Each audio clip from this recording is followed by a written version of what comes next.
حضرت نوح علیہ السلام حضرت ادریس علیہ السلام کے پوتے تھے۔ آپ کے والد کا نام لامک اور آپ کی والدہ بی بی سخا بنت انوج تھی۔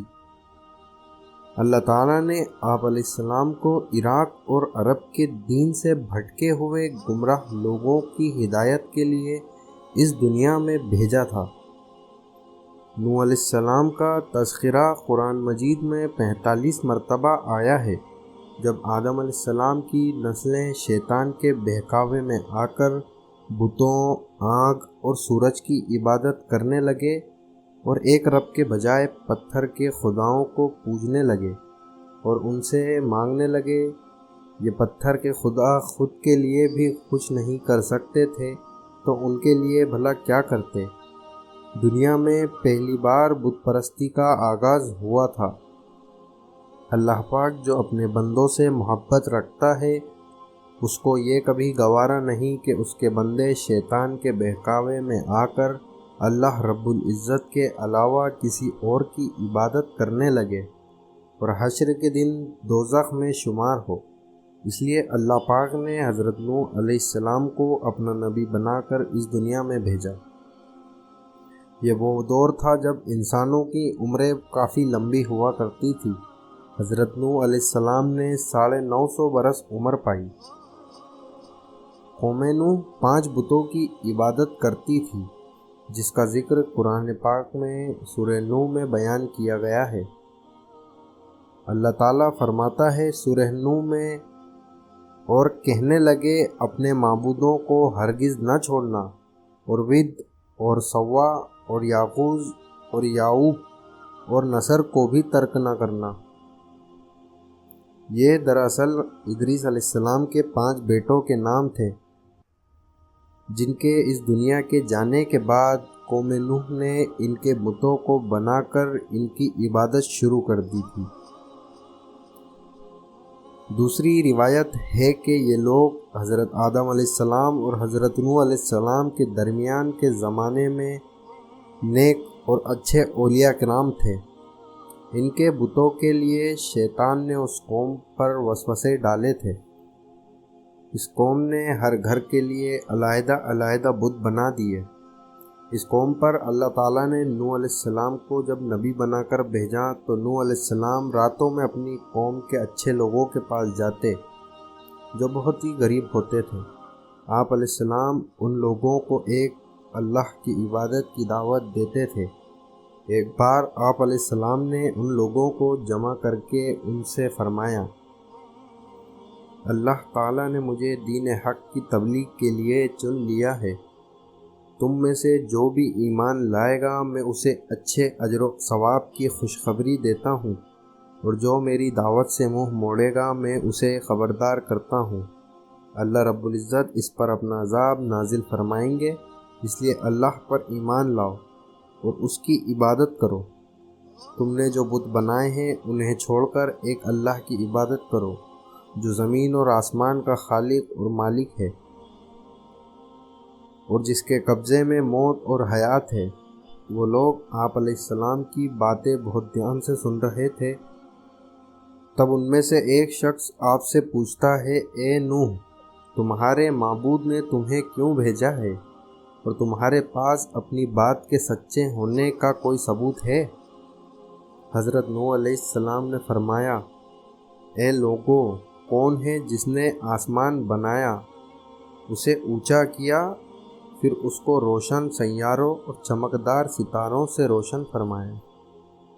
وہ کون ہے جس نے فرش زمین بچھایا، جس میں پہاڑ اور دریا بنائے، اس میں سے کھیتی اگائی جس میں سے تم کھاتے ہو؟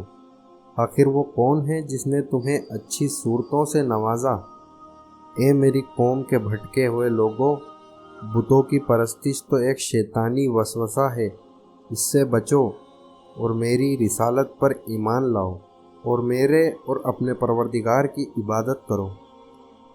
اس پر اس قوم کے لوگوں نے اپنے بتوں کے خلاف باتیں سن کر اپنے کانوں میں انگلیاں ٹھونس لی تاکہ انہیں نوح علیہ السلام کی آواز سنائی نہ دے۔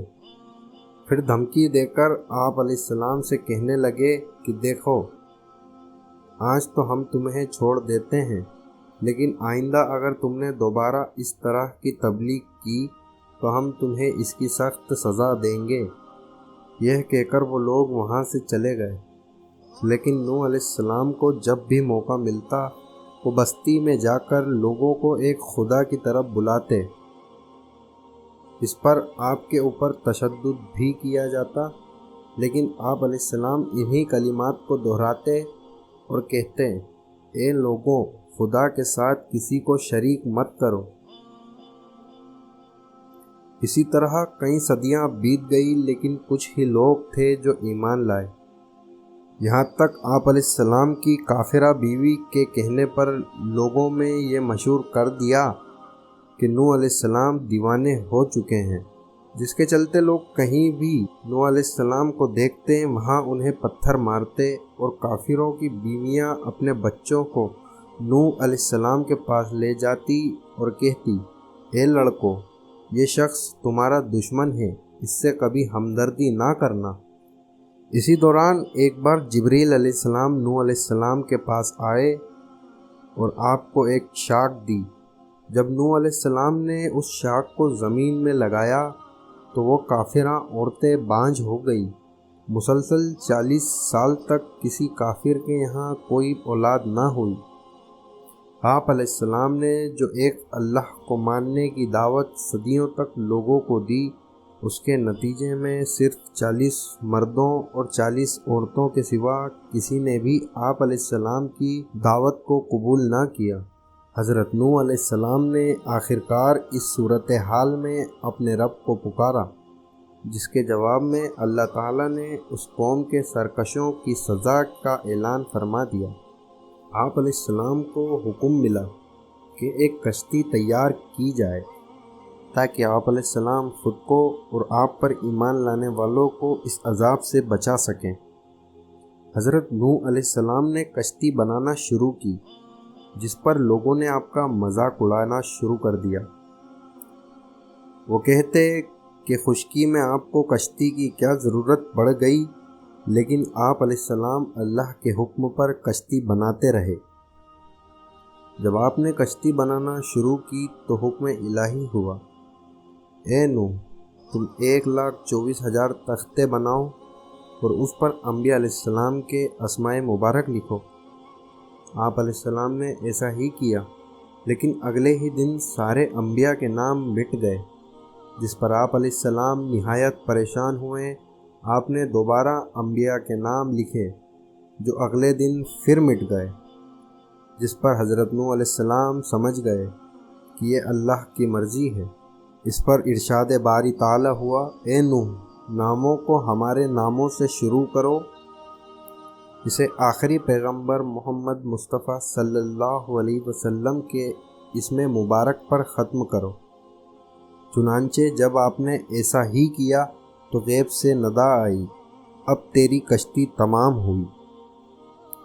آپ کی قوم کے کفار آپ کا مذاق اڑاتے رہتے اور کہتے، کہیں ایک بوند پانی کا نام نہیں اور تو یہاں بیٹھا کشتی بنا رہا ہے، جس کے متعلق قرآن میں سورہ ہود میں اللہ تعالیٰ فرماتے ہیں، اگر آج تم ہم پر ہنستے ہو، جس طرح تم ہم پر ہنستے ہو، اسی طرح ایک دن ہم تم پر ہنسیں گے اور تم کو یہ بات بہت جلد معلوم ہو جائے گی۔ آپ نے اپنے بیٹوں اور دیگر کاریگروں کے تعاون سے کشتی کو مکمل کر لیا۔ اس کشتی میں 3 درجے بنائے گئے تھے۔ سب سے نیچے کے درجے میں جنگلی جانوروں کا مقام تھا، دوسرے درجے میں پرندوں کے رہنے کی جگہ تھی، اور سب سے اونچے کے درجے میں حضرت نوح علیہ السلام اور آپ پر ایمان لانے والے لوگوں کا قیام تھا۔ اس کشتی میں ہر طرح کے چرند اور پرند تھے۔ اس کے بعد حضرت نوح علیہ السلام کو اللہ کا حکم ہوا کہ جب تم ایک تندور سے پانی نکلتا دیکھو، اس وقت اس کشتی میں آ جانا۔ یہ وہی تندور تھا جسے آدم علیہ السلام نے بنایا تھا، جو نسل بہ نسل نوح علیہ السلام تک پہنچا تھا، اور اللہ کے حکم سے تندور سے پانی نکلنا شروع ہوا۔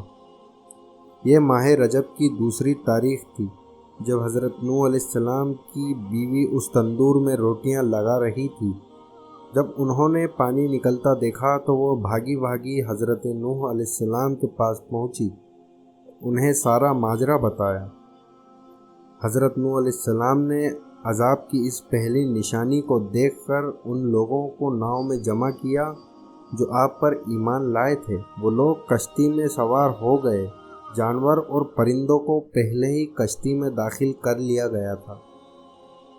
جب درندے جانور کشتی میں داخل ہوئے تو وہ اپنی عداوت بھول گئے اور ان میں آپس میں الفت پیدا ہو گئی۔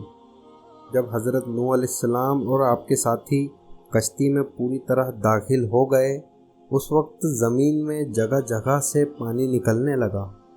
پھر تھوڑی ہی دیر بعد آسمان سے بھی بارش شروع ہو گئی۔ طوفان کے سارے آثار ظاہر ہو چکے تھے۔ کچھ ہی دیر میں ساری زمین میں پانی بھر گیا اور آپ کی کشتی پانی میں اوپر اٹھ گئی۔ اس قوم کے کفار ابھی بھی یہ سمجھ رہے تھے کہ یہ ایک معمولی سا طوفان ہے جو کچھ دیر بعد تھم جائے گا۔ اس کے سبب وہ لوگ اونچے اونچے ٹیلوں اور مقامات پر چڑھنے لگے، مگر کچھ دیر بعد انہوں نے محسوس کیا کہ ہر طرف پانی قیامت برپا کر رہا ہے اور زمین پر موجود ہر جاندار اور بے جان شے غرق ہو رہی ہے، تو ان پر دہشت چھا گئی۔ پھر انہوں نے پہاڑوں کا رخ کیا تاکہ بچا جا سکے، لیکن آج ان کے لیے کوئی پناہ اور کوئی امان نہیں تھی۔ پانی بلند سے بلند تر ہوتا جا رہا تھا۔ وہ جہاں بھی جاتے موت ان کا تعاقب کر رہی تھی۔ اس بھاگنے دوڑنے والوں میں حضرت نوح علیہ السلام کی کافرہ بیوی اور کافرہ بیٹا کنعان بھی موجود تھے۔ حضرت نوح علیہ السلام نے جب کشتی کے باہر نظر کی تو دیکھا کہ قوم پانی کا لقمہ بن رہی ہے اور موت انہیں پنجوں میں دبوچ رہی ہے۔ تب آپ علیہ السلام نے ایمان والوں سے کہا، اللہ رب العزت کا وعدہ برحق اور اس کا عذاب نہایت سخت ہے۔ اس دوران حضرت نوح علیہ السلام کی نظر اپنی کافرہ بیوی پر پڑی جو ڈوب رہی تھی، تو آپ نے اس جانب سے منہ پھیر لیا۔ پھر آپ علیہ السلام نے دوسری طرف نگاہ اٹھائی تو انہوں نے اپنے بیٹے کنعان کو موت سے لڑتے دیکھا۔ اسے اس حال میں دیکھ آپ علیہ السلام نے اپنے رب کو پکارا، اے پروردگار، میرا بیٹا میرے اہل میں سے ہے اور تیرا وعدہ سچا ہے اور تو بہترین حاکم ہے۔ اس کے جواب میں ارشاد باری تعالی ہوا، اے نوح، وہ تیرے گھر والوں میں سے نہیں، اس کے اعمال اچھے نہیں ہیں۔ میں تمہیں نصیحت کرتا ہوں، تم مجھ سے ایسی درخواست نہ کرو جس کا تمہیں علم نہیں ہے۔ میں تمہیں نصیحت کرتا ہوں، نادان نہ بنو۔ بس تم کو ایسا سوال نہیں کرنا چاہیے جس کے بارے میں تم کچھ نہیں جانتے۔ میں بلا شبہ تمہیں نصیحت کرتا ہوں کہ اب تم کوئی نادانی نہ کر بیٹھنا۔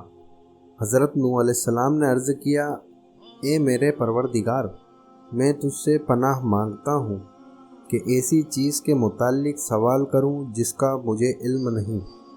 اگر تو مجھے بخشے گا نہیں تو میں برباد ہو جاؤں گا۔ حضرت نوح علیہ السلام کے دل میں بیٹے کی محبت کا جو طوفان اٹھا تھا وہ ابھی تھم چکا تھا اور وہ اپنے رب کے اشارے کی حقیقت کو سمجھ چکے تھے، مگر ان کی نگاہ اب بھی بیٹے کی طرف تھی۔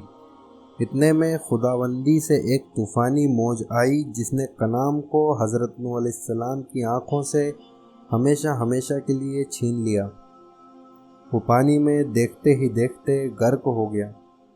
حضرت نوح علیہ السلام کی کشتی بلند ہوتی ہوئی موجوں کے سہارے آگے بڑھ گئی۔ آسمان سے اب بھی دھواں بارش ہو رہی تھی، ہر طرف گم اندھیرا چھایا ہوا تھا۔ حضرت نوح علیہ السلام کی کشتی بلند موجوں پر کسی پہاڑ کے مانند بہہ رہی تھی۔ بالآخر پانی اتنا بلند ہو گیا کہ اونچے اونچے درخت، حتیٰ کہ پہاڑ کی چوٹیاں بھی پانی میں چھپ گئی۔ زمین پر چلنے اور رینگنے والے تمام جانور مر گئے۔ اس کے علاوہ تمام انسان، حیوان، جاندار اور چرند پرند وغیرہ بھی زمین سے مر مٹے۔ فقط حضرت نوح علیہ السلام اور آپ کی کشتی میں سوار لوگوں کے۔ پانی کئی مہینوں تک زمین پر کڑا رہا اس دوران کشتی نوح اللہ کے حکم سے پانی پر ڈولتی رہی۔ ایک روز کشتی والوں پر اچانک ایک آفت آن پڑی۔ ہوا یوں کہ کشتی انسانوں کی غلاظت کی گند سے بہت غلیظ ہو گئی۔ اس سے بچنے کے لیے نوح علیہ السلام نے اللہ کے حکم سے ہاتھی کی پیشانی پر ہاتھ مارا تو ہاتھی کی ناک سے خنزیر کے 2 بچے پیدا ہو گئے، جو تھوڑی ہی دیر میں بڑے ہو گئے۔ پھر یہ جانور کشتی کی ساری غلاظت کو کھا گئے۔ یوں کشتی والوں کو جس غلاظت کا سامنا تھا اس سے انہیں نجات مل گئی۔ لیکن کچھ ہی دیر بعد ایک عجیب و غریب واقعہ ہوا یوں کہ انہی خنزیروں میں سے ایک کی پیشانی پر ابلیس نے ہاتھ پھیرا اور خنزیر کی ناک میں سے 2 چوہے نکل کر کشتی کے فرش پر گئے۔ یہ چوہے بھی پل بھر میں بڑے ہو گئے۔ پوری کشتی میں ایک شور سا مچ گیا اور افراتفری سی پھیل گئی۔ لوگوں نے نوح علیہ السلام کو بتایا کہ انہوں نے 2 بڑے چوہوں کو کشتی میں سوراخ کرتے دیکھا ہے۔ وہ اتنے پھرتیلے تھے کہ کسی کے ہاتھ نہیں آ رہے تھے۔ کشتی والوں نے چوہوں کو مارنے کی ہر ممکن کوشش کی لیکن کامیاب نہ ہو سکے۔ اس پر حضرت نوح علیہ السلام نے اللہ تعالیٰ سے فریاد کی۔ اس کے جواب میں آپ علیہ السلام کو حکم ہوا، اے نوح، آپ شیر کی پیشانی پر ہاتھ ماریں۔ جیسے ہی آپ علیہ السلام نے شیر کی پیشانی پر ہاتھ پھیرا تو ایک عجیب منظر دیکھنے میں آیا۔ ہوا یوں کہ جیسے ہی نوح علیہ السلام نے شیر کی پیشانی پر ہاتھ مارا تو اس کی ناک سے بلی کے 2 بچے پیدا ہوئے، جو دیکھتے ہی دیکھتے بڑے ہو گئے۔ پھر ان بلیوں نے کچھ ہی لمحوں میں ان چوہوں کو کھا لیا۔ چنانچہ اس طرح کشتی والوں کے سر سے بلا ٹلی اور کشتی ڈوبنے سے محفوظ ہو گئی۔ جو طوفان نوح علیہ السلام کی قوم پر آیا تھا وہ 40 دن اور 40 راتیں مسلسل آسمان سے پوری شدت کے ساتھ برستا رہا۔ پھر اس کی شدت میں کمی آ گئی۔ پانی بڑھتے بڑھتے پہاڑوں سے 40 گز بلند ہو گیا۔ بلا شبہ حضرت نوح علیہ السلام کی قوم اس عذاب کی مستحق تھی، لہٰذا وہ غرق ہوئے۔ یہ طوفان پوری دنیا میں آیا تھا۔ لگ بھگ 6 ماہ 8 دن یہ کشتی پانی پر تیرتی رہی۔ پھر اللہ پاک کی طرف سے حکم آیا، اے زمین اپنا پانی ظرف کر لے، اور اے آسمان تھم جا۔ پانی اتر گیا، حکم کی تعمیل ہوئی۔ حضرت نوح علیہ السلام کی کشتی کوہ جوتی پر جا ٹھہری اور کہہ دیا گیا، ظالموں کی جماعت سے دور رہو۔ حضرت نوح علیہ السلام نے کشتی میں ایک کھڑکی بنائی تھی اور انہوں نے یہ کھڑکی اس وقت کھولی جب طوفان تھم گیا۔ اس وقت صورت یہ تھی کہ بلند و بالا پہاڑوں کی وہ چوٹیاں جو پانی میں ڈوب چکی تھی دوبارہ نظر آ رہی تھی۔ سمندر کے پانی کی طوفانی موجیں بھی غائب ہو چکی تھی۔ چونکہ آپ علیہ السلام کافی بلندی پر تھے اس لیے زمین کے بارے میں انہیں صحیح علم نہیں ہو رہا تھا کہ وہاں کی کیا کیفیت ہے۔ چنانچہ آپ علیہ السلام نے ایک پرندہ کھڑکی کے راستے باہر بھیجا جو کوا تھا، لیکن کوا آدھے راستے سے واپس آ گیا اور جھوٹ کہا کہ کہیں بھی خشکی نہیں۔ اس جھوٹ پر اسے آپ علیہ السلام نے بددعا دی۔ پھر حضرت نوح علیہ السلام نے کبوتر کو زمین کا حال بجاننے کے لیے بھیجا۔ یہ کبوتر غروب آفتاب سے کچھ دیر پہلے لوٹ آیا۔ کبوتر کے پنجے نم تھے جس پر سرخ مٹی لگی ہوئی تھی، جس کا مطلب یہ تھا کہ زمین پر پانی نہ رہا۔ اس پر آپ علیہ السلام نے کبوتر کو دعا دی۔ آپ علیہ السلام نے زمین کا حال جاننے کے بعد لوگوں کو کشتی سے اتارا۔ تب آپ کو اللہ تعالیٰ کی طرف سے حکم ہوا کہ جتنی جڑیں اور تھگم ہیں انہیں زمین میں بو دیں۔ حضرت نوح علیہ السلام نے اللہ کے حکم کے مطابق عمل کیا۔ انہیں کشتی میں تمام جڑیں اور مطلوبہ تغم مل گئیں سوائے انگور کی بیل کے۔ تب آپ علیہ السلام نے اللہ سے عرض کیا کہ انگور کی جڑ دستیاب نہیں ہے۔ تب اللہ تعالیٰ کا ارشاد ہوا، انگور کی جڑیں ابلیس نے چرا لی ہیں۔ چنانچہ آپ علیہ السلام نے سختی کے ساتھ انگور کی جڑ کے بارے میں دریافت کیا۔ ابلیس نے پہلے تو انکار کیا۔ اس پر حضرت نوح علیہ السلام خاصے برہم ہوئے اور کہا مجھے اللہ پاک نے خبر دی ہے کہ تم نے ہی جڑ چرائی ہے۔ اس پر ابلیس انکار نہ کر سکا۔ اس نے اپنی چوری کا اعتراف کیا اور کچھ دیر بعد انگور کی جڑ حضرت نوح علیہ السلام کے حوالے کر دی، مگر اس نے ایک شرط بھی عائد کی۔ ابلیس نے حضرت نوح علیہ السلام کو یہ شرط پیش کی کہ جب وہ اس جڑ کو اس زمین میں بوئیں گے تو وہ بس ایک مرتبہ اس جڑ کو پانی دیں گے، باقی 3 مرتبہ ابلیس پانی دے گا۔ حضرت نوح علیہ السلام نے ابلیس کی یہ شرط منظور کر لی اور انگور کو زمین میں بو دیا۔ شرط کے مطابق حضرت نوح علیہ السلام نے اس جڑ کو 1 مرتبہ پانی دیا اور ابلیس نے 3 مرتبہ اس کو پانی دیا۔ روایت میں آتا ہے کہ ابلیس نے پانی کے بجائے 2 جانوروں کو مار کر ان کا خون انگور کی جڑوں میں ڈال دیا۔ یہ جانور لومڑی اور شیر تھے۔ کہا جاتا ہے کہ انگور میں جو مٹھاس ہے وہ حضرت نوح علیہ السلام کے پانی کی وجہ سے ہے۔ اس سے جو شراب بنتی ہے وہ ابلیس کے پانی دینے کی وجہ سے ہے۔ اس لیے شاید شرابیوں کا مزاج پہلے لومڑی اور پھر شیر کے جیسا ہو جاتا ہے۔ جب حضرت نوح علیہ السلام کی کشتی کوہ جوتی پر ٹھہری تو انہوں نے محسوس کیا کہ جسے زمین پر کوئی طوفان آیا ہی نہیں تھا۔ انہوں نے سورج کو کائنات پر اپنی روشنی بکھیرتے پایا۔ ہر جانب انہیں سبز میدان اور کھیت کھلیان دکھائی دیے۔ یہ سب دیکھ کر نوح علیہ السلام کے ساتھی خوش ہوئے اور سب نے اللہ کی حمد و ثنا کی اور اللہ کا شکر ادا کیا۔ اس پر اللہ تعالیٰ نے فرمایا، ہماری طرف سے سلامتی اور برکتیں لے کر اترو جو تم پر اور ان جماعتوں پر اترے گی جو تمہارے ساتھ ہیں۔ اس کے بعد حضرت نوح علیہ السلام نے ہر قسم کے وحشی حیوانوں، پرندوں اور چرندوں کی مختلف قسموں کو کشتی سے نکالا۔ پالتو جانور، حیوان اور مانوس پرندوں کو بھی چھوڑ دیا۔ آخر میں ان لوگوں کی طرف گئے جو ان پر ایمان لائے اور آپ علیہ السلام کے ذہن سے ان لوگوں نے ہدایت پائی۔ قرآن کریم میں حضرت نوح علیہ السلام کی عمر کا تذکرہ ان الفاظ میں ہے، پس وہ رہا ان میں 50 کم 1000 سال۔ سورہ عنکبوت میں مرکوز ہے۔ جب حضرت نوح علیہ السلام نے اس جان فانی سے کوچ فرمایا تو فرشتوں نے ان سے پوچھا، اے نوح علیہ السلام، آپ نے اپنی زندگی میں اس دنیا کو کیسے پایا؟ آپ علیہ السلام نے جواب دیا، مجھے یوں محسوس ہوتا ہے جیسے میں ایک دروازے سے داخل ہو کر دوسرے دروازے سے باہر نکل آیا ہوں۔ حضرت نوح علیہ السلام کو ابو البشر ثانی اور آدم ثانی بھی کہا جاتا ہے۔ اس کا سبب یہ بیان کیا جاتا ہے کہ حضرت ادریس علیہ السلام کے بعد حضرت نوح علیہ السلام کی تبلیغ کے باوجود جب بت پرست لوگ راہ راست پر نہ آئے، ان کے اوپر عذاب آ گیا، تو ایسے میں صرف نوح علیہ السلام اور ان پر ایمان لانے والے باقی بچے۔ یوں انسانی آبادی کا نیا سلسلہ شروع ہوا۔ اس لیے آپ علیہ السلام کو آدم ثانی بھی کہا جاتا ہے۔ یہ تھا حضرت نوح علیہ السلام کا مختصر سا بیان۔